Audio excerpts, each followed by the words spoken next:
Ustadz yang dirahmati Allah, saya baru berhenti kerja karena dampak Covid. Saat ini saya membuka usaha kuliner brownies secara online. IG-nya Velia Deli. Pesanlah brownies ke Instagram Velia Deli. Insya Allah halal dan berkah. Tidak ada biaya endorse, membangkitkan ekonomi umat. Orangnya sholat, tepungnya insya Allah bersih, telur ayamnya dicuci dulu.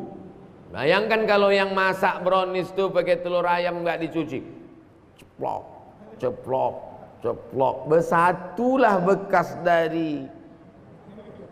Nah, tapi kalau dia sholat pasti dicuci karena kulit telur ayam keluar dari tempat najis. Ini makanan mesti halal. Dia sambil ngaduknya pakai sholawat, pakai bismillah, halal dan berkah. Dapatkan segera Velia Deli. Dah, potong, share. 1. Mohon doa dari Ustadz agar usaha kami mendapatkan berkah. Pas pagi-pagi mau buka usaha itu baca Fatihah sekali, Qul huwallah 3 kali, Qul a'udzu falaq sekali, Qul a'udzu nas sekali, ayat kursi sekali. Fatihah sekali, Qul huwallah 3 kali, Qul a'udzu falaq sekali, Qul a'udzu nas sekali, ayat kursi sekali. Untuk membuka rezeki dan menjauhkan dari sihir-sihir, santet dan gangguan setan. Mana tahu ada orang benci, disiramkannya air mandi orang mati di situ. Di toko itu kalau dia buka atau di depan rumah disiramkan air mandi orang mati, sehingga semua orang yang lewat di situ mengucapkan assalamualaikum ya ahlal kubur. Atau laki-laki minang perempuan ditolak, adik mau jadi istri abang, najis, tuih. Air ludah diambil, dicampurnya pakai tulang pukang. Pukang tuh binatang yang malu, nggak berani keluar. Akhirnya perempuan tuh seumur hidup malu melihat laki-laki sampai mati tak nikah. Apa tuh? Sihir, orang sakit hati. Nah, itu menjaga diri dengan ayat-ayat ruqyah. Karena banyak sekarang cinta ditolak, dukun. Kan? Betul? Strategi apa yang dilakukan baginda Nabi SAW saat berdagang sehingga menjadi pengusaha yang sukses, termasuk juga para sahabat Nabi? Kejujuran. Ini barang bagus harganya sekian, ini barang kurang bagus harganya sekian, ini barang nggak bagus harganya sekian.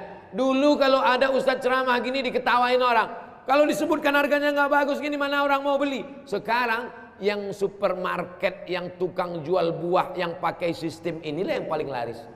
Ini buah mangga impor harganya sekian, ini buah mangga lokal sedang sekian, ini buah mangga lokal agak bagus tapi banyak busuknya sekian. Justru itu yang dipilih orang. Adapun orang yang suka campur-campur buah busuk, begitu dia beli sekali, wal awwalu wal akhiru, itu yang pertama dan terakhir, tobat aku belanja di sini lagi. Kejujuran. Dan jangan lupa, rezeki itu dari kita atau Allah yang ngasih? Allah yang ngasih. Maka mintanya kepada makhluk atau kepada Allah? Pada Allah. Niat, nanti kalau ini berlebih ya Allah, yang wajib tetap kubayar zakat, niatku hanya untuk cukup makan, nanti akan aku santuni anak yatim, fakir miskin. Karena yang lain-lain kita beli. Jangan jadi masyarakat konsumtif. Beli jaket sampai 100 juta, beli topi sampai 12 juta. Ustadz Somad kemarin topi Ustadz harganya 12 juta. Peci saya dibeli orang 12 juta, dilelang untuk bangun pesantren. Peci 12 juta, topi UAS 5 juta. Saya pakai jaket batik tulisan UAS 270 juta. Habis semua membangun pesantren di Jambi, pesantren orang Jambi. Habis itu saya bisik ke panitia, jangan sampai dibelinya pula celana saya ini. Takut saya pulang tak bercelana. Hebat masyarakat nih bersedekahnya sekarang. Mudah-mudahan Bapak Ibu usahanya lancar. Mohon izin Ustadz, bagaimana saya dapat memberikan saya tak usah oleh-oleh. Saya makan tak banyak, saya minum tak banyak, makan tak banyak, tidur banyak. Jalan tadi tidur sudah. Jadi kalau ada niat oleh-oleh untuk saya, udah saya terima. Bukan saya tolak, udah saya terima. Jual lagi, buat di situ brownies Ustadz Somad, lelang. Share foto. Lelang, duitnya ambillah untuk anak yatim, fakir miskin dan lain. Saya punya orang tua, tapi sering bertengkar dengan menantu. Setiap saya nasihatin, keduanya tak ada yang mengalah. Kasih sarung tinju.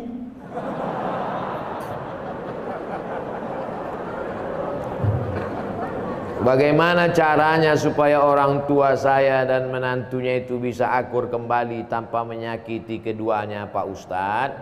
Arisan keluarga, undang Ustadz. Ustadz yang lembut. Jangan Ustadz yang keras kasar macam saya yang lembut.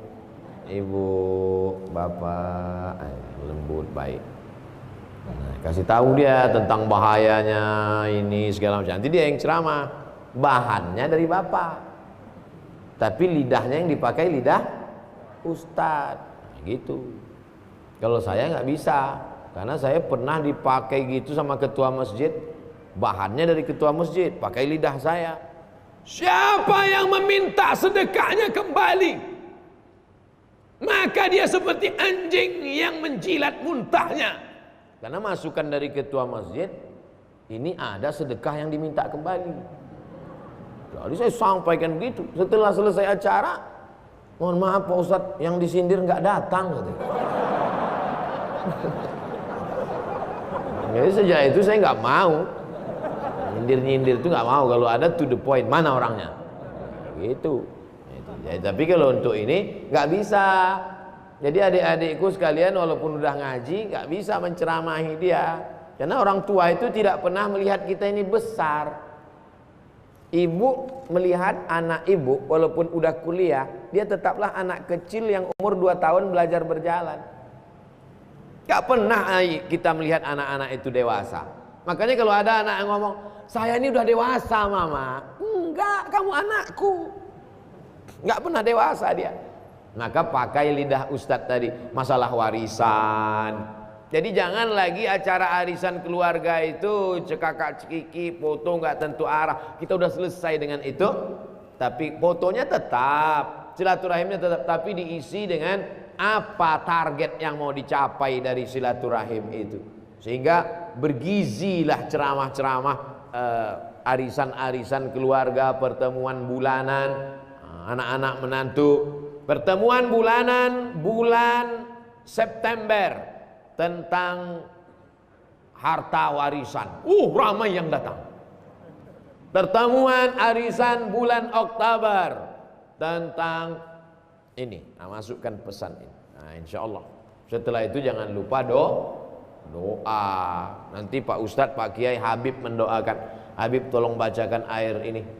Dibacakannya air, masuklah doa itu ke dalam air, berubah molekul-molekul air itu menjadi cahaya, lalu diminum oleh mereka, masuk ke dalam darahnya, masuk ke dalam jantungnya. Jantungnya yang tadi terbakar dingin, sejuk. Dari jantung naik ke otak, otaknya yang dari tadi tegang tenang. Berapa banyak orang yang nggak mati-mati sakaratul maut, pas dikasih air mati langsung.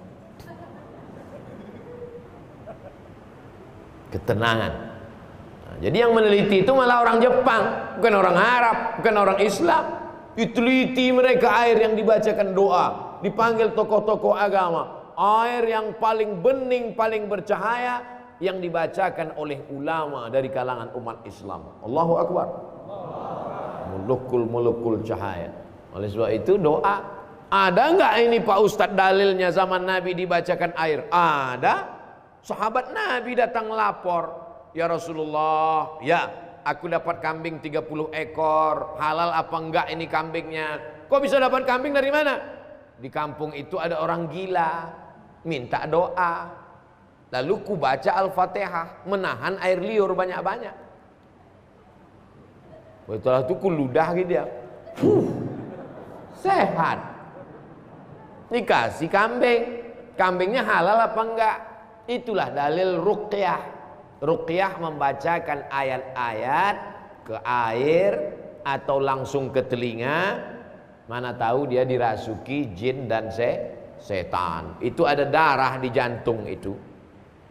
Di dalam jantung itu. Ibu bapak nanti kalau motong ayam, coba belah jantung ayam itu.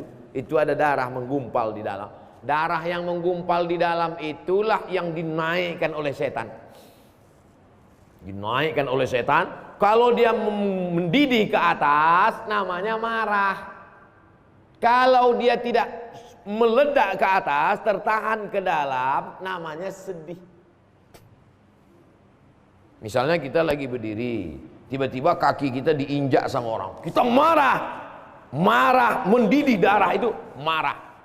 Tapi pas mau membalas, rupanya dia tentara. Kita kan nggak berani kan? Dia turun menjadi sedih, tertahan ke dalam.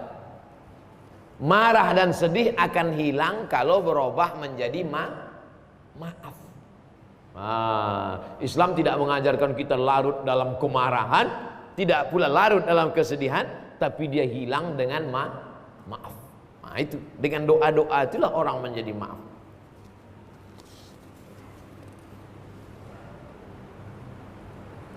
Saya diberi seorang anak, istri saya mengandung, sekarang masuk 7 bulan. Apa amalan afdal untuk saya sebagai suami untuk kebaikan kandungan? Perempuan yang sedang hamil itu hatinya risau, takut nanti melahirkan susah, takut nanti sesar, takut diganggu jin. Maka hatinya tenang dengan zikir, banyak-banyak sholawat. Allahumma sholli ala sayyidina Muhammad wa ala ali sayyidina Muhammad. Allahumma sholli ala sayyidina Muhammad wa ala ali sayyidina Muhammad. Makanya Pak Kiai selalu nyuruh, gimana nih Pak Kiai, istri saya hamil? Baca surat Yusuf supaya hatinya tenang. Padahal tujuan Pak Kiai baca surat Yusuf supaya hatinya tenang dan anaknya soleh, tidak mau berzina seperti Nabi Yusuf. Cuman kadang ibu hamil ini salah sangka, disangkanya anaknya ganteng macam Nabi Yusuf. Pas lahir hitam, komplain. Pak Kiai iki anake ireng piye iki? Pak Kiai orangnya sabar, nggak marah. Bojone ndi? Pas dia bojo, iki podo.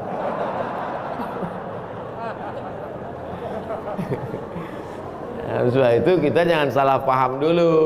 Jadi kalau ada ustadz nyuruh baca sholawat, baca ayat kursi, sesungguhnya itu supaya emosional si ibu tenang.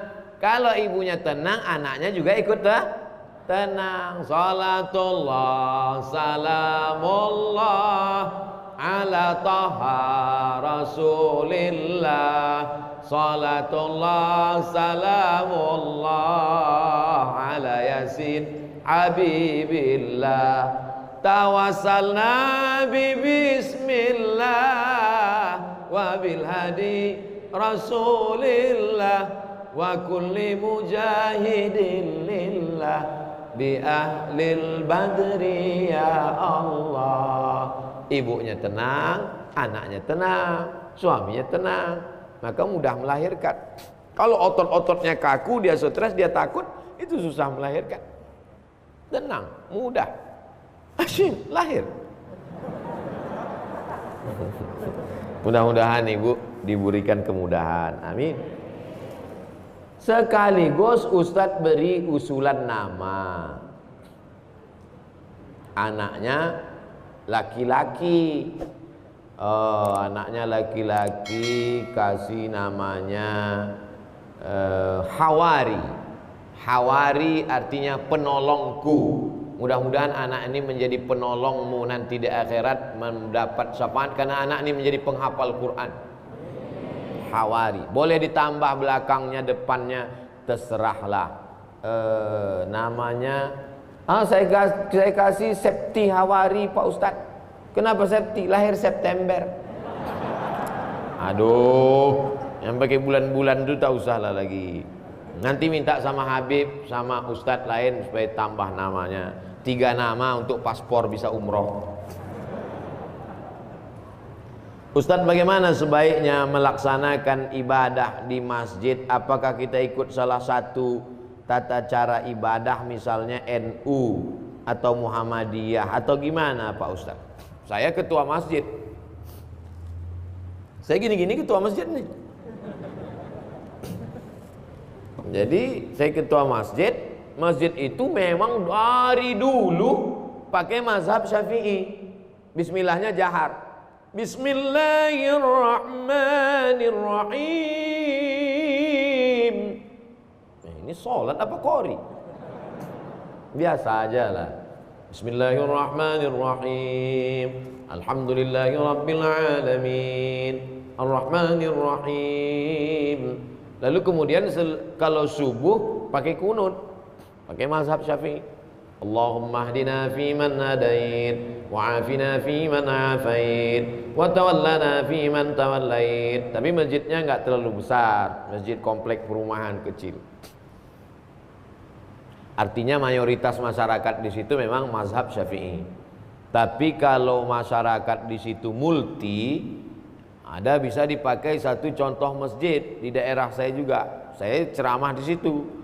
Lalu saya dengar, saya kasih tahu sama makmum, Ustadz, itu imam sir, itu imam jahar. Maksudnya kalau dia imam itu bismillahnya jahar. Bismillahirrahmanirrahim. Tapi kalau itu yang imam sir. Nah, jadi semua terayomi selama masih ahlus sunnah wal jamaah.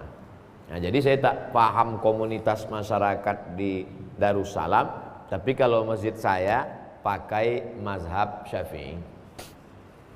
Terus kalau selesai sholat zikir jahar sama sir, ya mazhab yang jahar itu mazhab Hambali. Karena menurut Imam Ahmad bin Hanbal, kalau dalam mazhab Syafi'i selama makmumnya belum tahu, dikasih tahu. Cara ngasih tahu makmum gimana? Dijaharkan. Astaghfirullahaladzim, astaghfirullahaladzim, astaghfirullahaladzim. La ilaha illallah la syarikalah. Makanya kalau kita sholat di masjid, imamnya misalnya kuat, berarti dia ngasih tahu makmum. Kalau imamnya enggak kuat, berarti makmumnya udah tahu. Gak usah dipermasalahkan. Dia menjadi masalah karena dipermasalahkan. Disitulah letak masalahnya. Jangan masalahkan yang tak perlu dipermasalahkan. Yang penting masih sholat. Nah itu. Jadi kalau menganggap musyawarah lah bersama masyarakat, bersama jamaah. Ustadz, dulu saya belajar Islam berdasarkan adat di lingkungan. Karena tidak ada ilmu, sedikit demi sedikit hijrah menurut sunnah Nabi. Belajar bagaimana ketika ketidaktahuan ilmu dahulu. Allah semoga Innallaha tajawaza an ummati, Allah mengampunkan umatku manasya wa akhta'a. Allah mengampunkan umatku 3: lupa, salah, terpaksa. Dipaksa sama penjajah, kau mesti murtad. Zaman Nabi ada tuh yang dipaksa. Namanya Ammar bin Yasir. Sampai keluar dari mulutnya kalimat kafir. Dilaporkan ke Nabi, ya Rasulullah, itu Ammar itu sudah keluar kalimat kafir dari mulutnya. Turun ayat, illa man ukriha wa qalbuhu mutmainnun bil iman. Ada orang yang dipaksa tapi hatinya tetap beriman. Sahabat Nabi yang dibela oleh Al-Quran, langsung turun ayat membela dia, diantaranya Ammar bin Yasir. Supaya tak putus silaturahim, bolehkah saya masih hadir dalam acara pengajian 7 bulanan, 4 bulanan dan selamatan?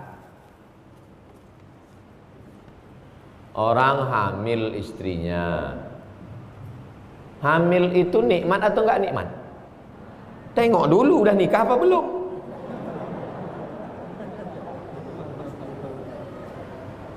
Hamil itu istrinya hamil, itu nikmat. Berapa banyak, maaf ya Pak, jangan tersinggung. Berapa banyak orang nikah belum, bukan tidak, belum dikasih Allah. Saya sedih Pak Ustaz, saya 10 tahun nikah istri belum hamil. Teman saya nikah Januari kemarin, Maret melahirkan. Wa amma bi ni'mati rabbika fahaddits. Nikmat Allah syukuri. Bagaimana cara mensyukurinya? La in syakartum la azidannakum. Syukur, undang kenduri. Kalau kami di Riau namanya kenduri. Rupanya di sini selamatan. Datang ya, selamatan. Kenapa disebut selamatan? Karena memang doanya Allahumma inna nas'aluka selamatan. Salamatan fiddin. Semoga kelahirannya anaknya selamat, jauh dari penyakit. Nah, jadi kalau dia doa selamatan ya nggak salah, berdoa menyelamatkan supaya selamat. Lalu kemudian apa tadi yang ditanya? Selamatan. Ya selamatan, apa salahnya selamat? Yang tak boleh itu kalau di dalamnya ada unsur syirik, menduakan Allah, meminta kepada selain Allah. La ilaha illallah. Qul huwallahu ahad. Nah itu dalam Islam. Berdoanya kepada Allah ya nggak apa-apa. Tapi kalau berdoanya kepada Nyi Blorong, nah itu nggak boleh. Ustadz, saya pengen didoakan memiliki keturunan. Rabbi la tazarni fardan wa anta khairul warisin. Saya ulang 3 kali. Rabbi, ya Tuhanku, la tazarni fardan. Jangan kau biarkan aku tak ada keturunan. Fardan, tak ada keturunan. Wa anta khairul warisin. Engkau sebaik-baik pemberi waris. Doa Nabi Zakaria. Lama tak punya anak, akhirnya dapat anak Yahya.